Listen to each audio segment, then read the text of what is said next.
হতেই পারে না। আমার সোনার বাংলা আমি তোমায় ভালোবাসি, এটা বাংলাদেশের জাতীয় সঙ্গীত। এটা রবি ঠাকুরের লেখা একটা গান। আর এই গানের মধ্যে বাংলাদেশ নিয়ে কোনো কিছুই নেই। বাংলাদেশ নিয়ে, বাংলাদেশের বিষয়বস্তু নিয়ে কোনো কিছু ছিল না। 1905 সালে লেখা যে গান, আর বাংলাদেশ স্বাধীন হয়েছে 1971 সালে। 5 সালে লেখা গানটা 71 সালে এসে কিভাবে আমাদের জাতীয় সঙ্গীত হয়? তাই আমি মনে করি বাংলাদেশের জাতীয় সঙ্গীত হবে জাগ্রত কবি ময়ূর খানের সেই গান, ইঞ্চি ইঞ্চি মাটি সোনার চাইতে খাঁটি, নগদ রক্ত দিয়ে কেনা। তাই বাংলাদেশের জাতীয় সঙ্গীত হওয়া উচিত টাইম হ্যাজ বি অ্যাক্টিয়ার্ড, লেট ইট বি চেঞ্জ। এই গানটি ছিল গগনচন্দ্র দাস সের একটি গান। 1889 সালে গগনচন্দ্র দাস গানটি গেয়েছিল। আর ওই গানটিকে নকল করে রবীন্দ্রনাথ ঠাকুর 1905 সালে এসে নতুন করে সুর দিয়ে গেয়েছিলেন আমার সোনার বাংলা আমি তোমায় ভালোবাসি। গানটি 1889 সালে গগনচন্দ্র দাসের সুর করা গান। এটি রবীন্দ্রনাথ ঠাকুর 1905 সালে এসে সুরাবৃত করে, এবং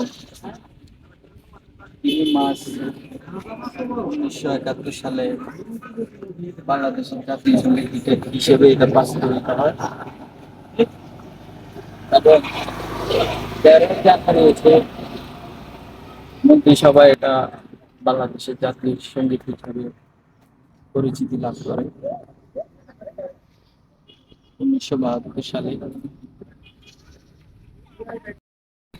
দেখেন রবি ঠাকুর কতটা বড় নকলবাজ ছিল। সেই গগনচন্দ্রের 1889 সালের গানটিকে উনি নকল করেছে 1905 সালে এসে।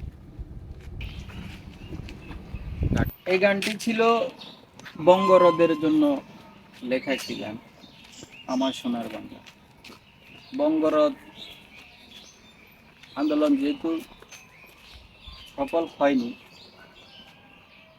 আর এই কারণেই 1947 সালে ভারত বিভক্ত হয়ে 1,47,000 বর্গমাইলের রেড ক্লিফের এই মানচিত্র গঠিত হতো না।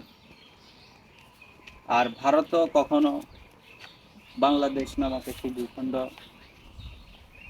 ভেঙে দিত না।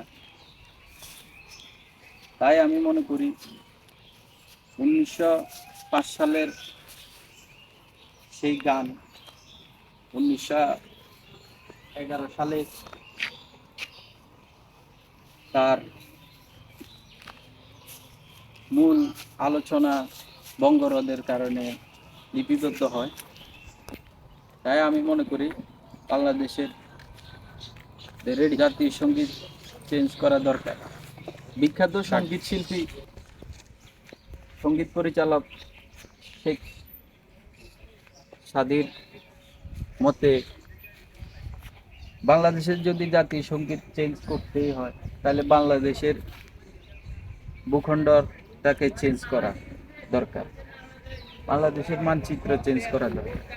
আমি মনে করি বাংলাদেশের মানচিত্র চেঞ্জ করার প্রয়োজন নেই, যেহেতু এটা লাখো শহীদের রক্তের বিনিময়ে, এটা লক্ষ মায়ের ইজ্জতের দামে কেনা। শুধু জাতীয় সঙ্গীতটা চেঞ্জ করলে জাতীয় সঙ্গীত দেখেন কত সুন্দর, আকসার জামিন সাদবাত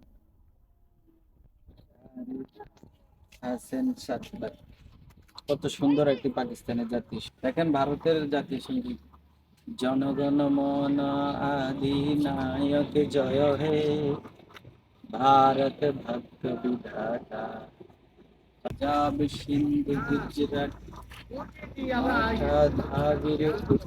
ভারতের জাতীয় সঙ্গীত। আর এই ভারতের জাতীয় সঙ্গীতটা রবীন্দ্রনাথ ঠাকুর তৎকালীন ইংল্যান্ডের রাজাকে খুশি করার জন্য এই গানটা গেয়েছিলেন। দেখেন, রবি ঠাকুর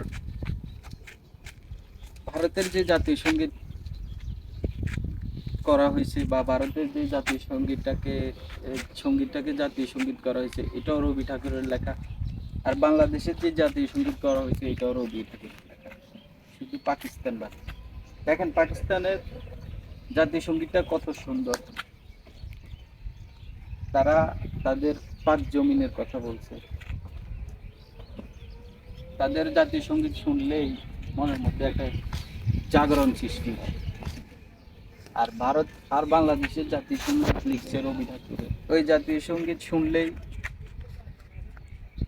মনটা আরো মরে যায়। তাই আমি মনে করি বাংলাদেশের জাতীয় সঙ্গীত হওয়া দরকার সেই জাগ্রত কবি মহিব খানের সেই গানটা, ইঞ্চি ইঞ্চি মাটি। জাতীয় সঙ্গীত হওয়ার দরকার ছিল বন্দে মাতরম, এই গানটা।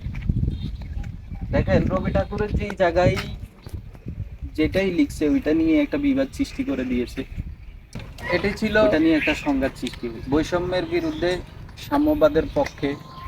আর বৈষম্য আর সাম্যবাদ এটাকে কেন্দ্র করে 1971 সালে মহান মুক্তিযুদ্ধ গঠিত হয় বাংলাদেশে। আর এই মহান মুক্তিযুদ্ধের কারণে পূর্ব পাকিস্তান, পশ্চিম পাকিস্তান বিভক্ত হয়, আর বাংলাদেশ নামক একটি দেশ গঠিত হয়। তাই আমি মনে করি বাংলাদেশ যেহেতু 1971 সালে গঠিত হয়েছে, সেহেতু 1971 সালের পরের গানগুলাই বাংলাদেশের জাতীয় সঙ্গীত হওয়া উচিত, আর বাংলাদেশের জাতীয় সঙ্গীত হবে। তাই আমি জোর দাবি জানাই জাগ্রত কবি মহিব খানের সেই গানটি ইঞ্চি ইঞ্চি মাটি, এটাই হোক, এটাই হতে হবে বাংলাদেশের জাতীয় সঙ্গীত। আসসালামু আলাইকুম।